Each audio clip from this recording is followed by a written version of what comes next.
ये बेशर्मी की हद थी सरकार की। बेशर्मी की मतलब एकदम बेशर्मी की हद। लोगों पे लाठियां बरसाई गई हैं, हम उनको फ्लावर्स ऑफर कर रहे हैं, फूड ऑफर कर रहे हैं, पानी ऑफर कर रहे हैं, और उन्होंने ना लड़का देखा ना बच्चे ना बूढ़ा, बेशरम होकर मारा गया है। इंडिया लार्जेस्ट डेमोक्रेसी बोलते हैं, लेकिन ये मजाक बन के रह गया कल।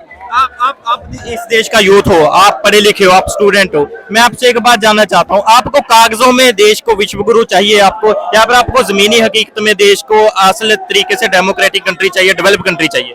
हाँ, हमें तो डेवलप्ड कंट्री चाहिए, इसलिए यूथ आया है सड़कों पे अपनी आवाज उठाने।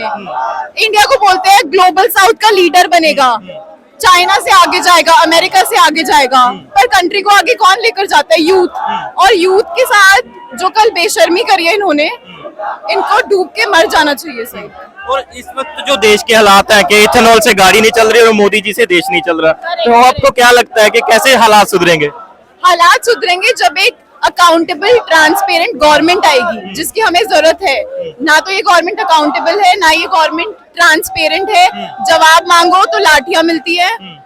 और देश के हालात तभी सुधरेंगे जब अकाउंटेबल गवर्नमेंट आएगी, जो आंसरेबल टू पीपल होगी, for the people by the people actual में गवर्नमेंट होगी। तो जिस आप for the people by the people जिस गवर्नमेंट की आप मांग कर रहे हैं, क्या आपको लगता है कि उसको बनाने की शुरुआत यहाँ से हो गई है? जी जी जी, India is witnessing the largest protest, जहां पर यूथ ने हर चीज अपने हाथ में ले ली है, and this is the first step to change the corrupt बेशरम गवर्नमेंट ऑफ द कंट्री। और सोनम वांगचुक जी को यहाँ से जिस हालात में उठाया गया, उनकी कोई खबर आई है बाहर की आपको किस हालात में?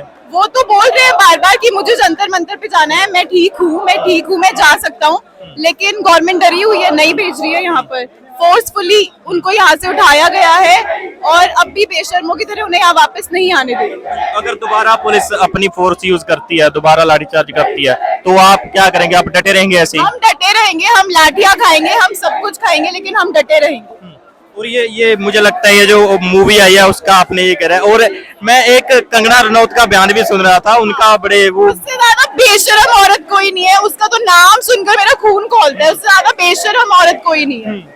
बॉलीवुड भी बेशरम है, पर बॉलीवुड ने एक बेशरम को निकाला है अपने से, वो बहुत बेशरम। आपने बॉलीवुड की बात की, बॉलीवुड के ज्यादातर जो एक्टर्स हैं जिन्होंने इस देश के नाम पे, इस देश के यूथ के टिकटों से अपना इतने बड़े बड़े महल बनाए, अपने साम्राज्य खड़े किए हैं, वो हमें सोचने की जरूरत है कि हम किसका साथ दें, हम किसको अपना हीरो बना रहे हैं। वो हमें यूथ को सोचने की जरूरत है, और ये हमारा देश है। हम उनके भरोसे नहीं बैठ सकते कि वो कुछ बोलेंगे तभी हम कुछ करेंगे। नहीं बोलने दो, हम काफी है, हम बोलेंगे, हम अपने लिए आवाज उठाएंगे। बहुत बहुत शुक्रिया। डटे रहिए। चौकीदार की चौकीदारी भारी पड़ रही है।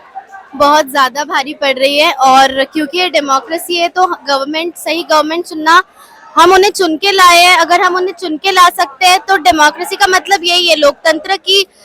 दे have to provide us good education, health care और बेसिक लाइवलीहुड, ये सब बहुत बेसिक चीज है। और जिस कंट्री में एजुकेशन ही सही नहीं है, उस कंट्री में हम ग्रोथ एक्सपेक्ट भी नहीं कर सकते। कहने को तो हम 4th लार्जेस्ट इकोनॉमी बन गए थे, but are we really 4th largest economy?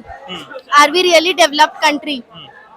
So I don't know Dharmendra Pradhan इस्तीफा देंगे या नहीं देंगे, मगर अगर इस देश में थोड़ा सा भी लोकतंत्र बचा है तो धर्मेंद्र प्रधान को इस्तीफा देना चाहिए। आपको रियली में क्या फील होता है? क्या आपको लगता है कि जो यूथ है इंडिया का, जो इस देश का यूथ है, उसको सच में कागजों में विश्व गुरु चाहिए, या फिर उसको जमीनी हकीकत में असल में डेमोक्रेटिक कंट्री और डेवलप कंट्री चाहिए?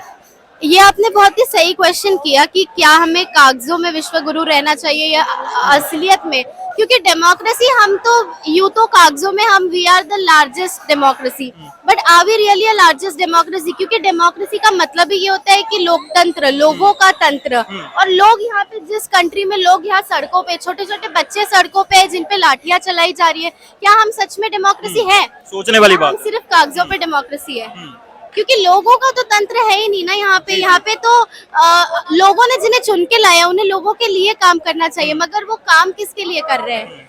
किसके लिए कर रहे हैं? नाम नहीं लेना चाहूंगी, आप खुद बताइए क्या कर रहे हैं? ये डर क्यों? ये डर कहाँ से कि हम कह देते हैं लेकिन हम नाम लेने से डरते हैं? ये डर कैसे पैदा हुआ? ये डर यूथ में कब से आ गया, कैसे आ गया? ये भी एक क्वेश्चन है ना। ये डर, खैर मैं डरती नहीं हूँ किसी से, बट हम आप नाम मत बताइए, बस मेरा ये क्वेश्चन है, ये डर कैसे पैदा हो गया? ये डर पैदा होता है जिन लोगों को हम चुन के ला रहे हैं उन लोगों की तानाशाही से। जब लोकतंत्र में सरकार तानाशाह बन जाए ना, तो इस तरह की चीजें देखना बहुत नॉर्मल है। जो हम आज देख रहे हैं, हम सड़कों पे किसी को कोई फर्क नहीं पड़ रहा। सोनम वांगचुक जी को उठा लिया गया, उठा के लेके इतनी बुरी तरह से कपड़े में लपेट के ले जाया गया। कोई भी पार्टी का लीडर इस पर टिप्पणी करने भी नहीं आया है, बोलने भी नहीं आया है। क्या हम सच में डेमोक्रेसी है? सोचने वाली बात है। बहुत बहुत शुक्रिया, डटे रहिए। Thank you. एक्चुअली गवर्नमेंट ने क्या किया था, फोर्स करने की कोशिश करी, इस आंदोलन को दबाने की कोशिश करी और उसके लिए उन्होंने फोर्स का इस्तेमाल किया। हालांकि आप देखोगे जो फुटेज आ रही है, जो वीडियोस आ रही है, उसमें जो सोल्जर्स हैं वो गन लेके बाकायदा ऐसे जैसे कि आतंकवादी हमला करने के लिए आ रहे हो। सबसे पहली बात है, वी आर स्टूडेंट्स, हम टेररिस्ट नहीं हैं। और अगर एक डेमोक्रेसी में आप सवाल नहीं कर सकते, फिर हम अपनी कंट्री को एक डेमोक्रेटिक कंट्री नहीं कह सकते। और जो उन्होंने कल करने की कोशिश करी है, उसी का रिस्पॉन्स है कि आज यहाँ पर कल से भी ज्यादा क्राउड है।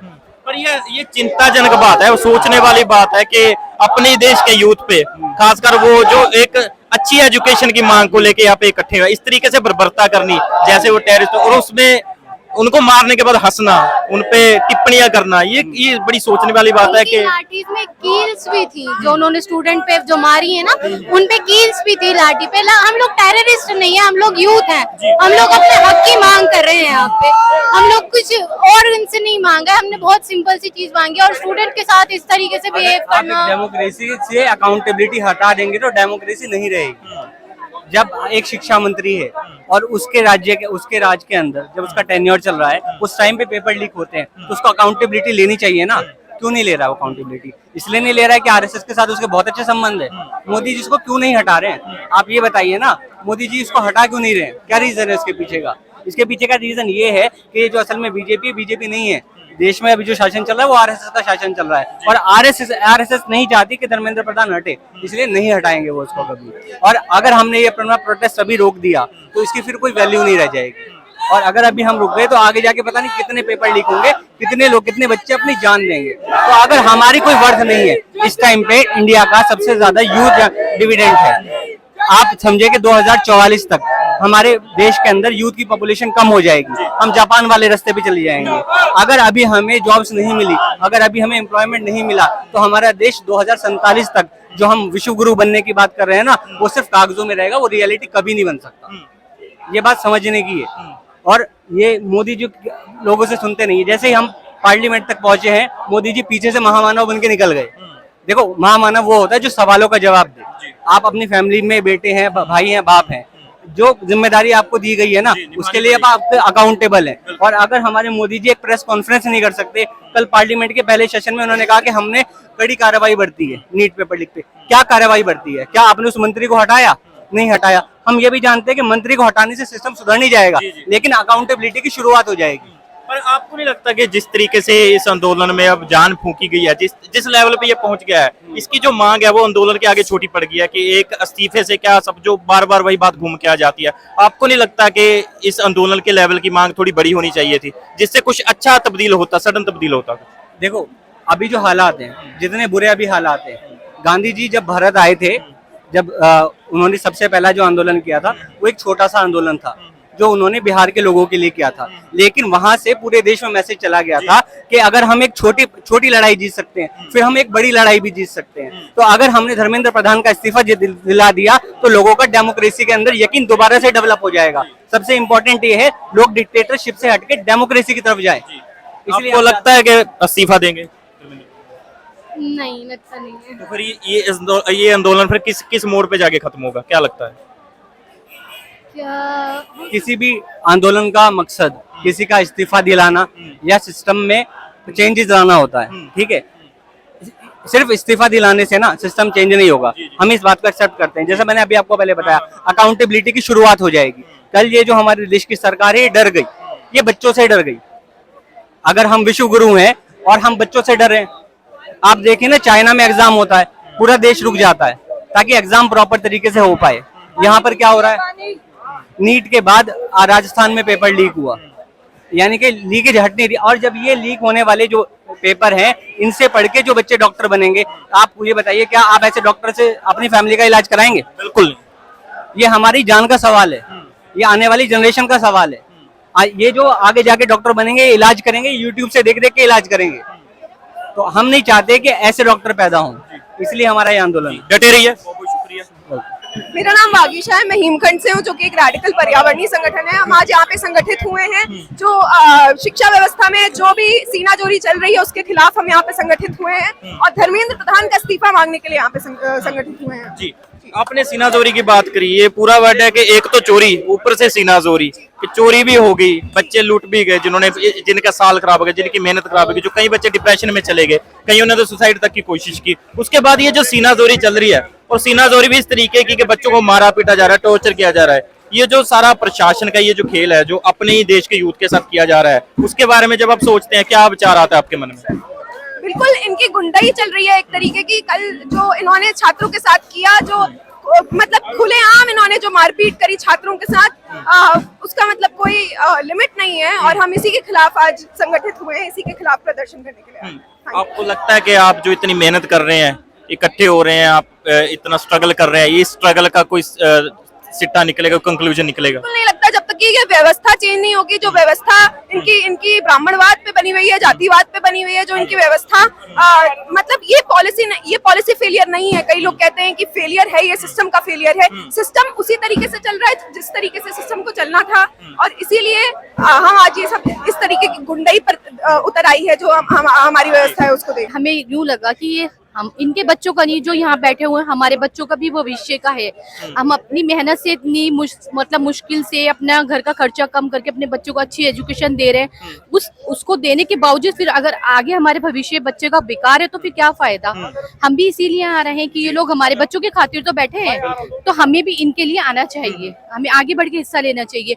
जो ये मांगे कर रख रखी है इन्होंने, सब मांगे जायज है और उनको इस्तीफा देना चाहिए। धर्मेंद्र प्रधान को क्यों नहीं दे रही? तानाशाही सरकार है, तानाशाही सरकार है, तानाशाही करे। इतने लोग सड़कों पे उतर आए फिर भी ये लोग इस्तीफा देने को राजी नहीं है।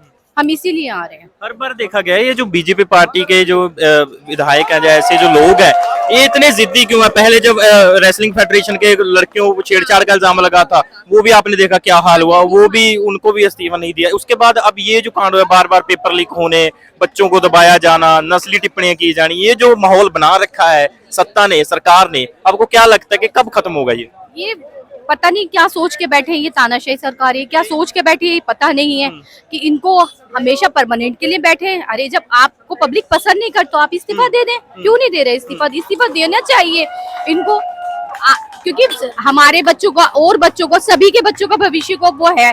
जब इतना गंदी सरकार है, लोग इस्तीफा मांग रहे हैं तो इनको खुद से खुद इस्तीफा दे देना चाहिए। तो आपको क्या लगता है कि लोग बोलते हैं कि इनडायरेक्टली डिक्टेटरशिप है, पर अब ये नहीं लग रहा कि अब सीधी तानाशाही है? डायरेक्ट लोग सड़कों पे आ गए, और क्या चाहिए इनको? यही बहुत बड़ी बात है। अब तो बच्चा सड़क पे उतर रहा है। 12 साल की कल बच्ची को दिखा रहे थे न्यूज में कि वो कह रही है कि हमारे आगे भविष्य का सवाल है, आप इस्तीफा दो। और इससे और क्या चाहिए इनको? जाते जाते 2 शब्द दिल्ली पुलिस के लिए, जो उन्होंने कल हरकत की है। दिल्ली पुलिस के लिए क्या बोलूं? दिल्ली पुलिस को सोचना चाहिए, उनके भी भविष्य का सवाल है, उनके बच्चों के भविष्य का सवाल है। वो भी, उनके भी ऐसे बच्चे पढ़ लिख के आगे बढ़ेंगे जैसे हमारे बच्चों के साथ, औरों के बच्चों के साथ हो रहा है। तो उनके लिए, उनके बच्चों के लिए भी, वो दिल्ली पुलिस के भी बच्चे हैं, उनको भी सोचना चाहिए। अगर मतलब ऊपर से किसी का प्रेशर है तो दिल्ली पुलिस को सोचना चाहिए, इतनी बर्बरता नहीं करनी चाहिए। बहुत बहुत शुक्रिया।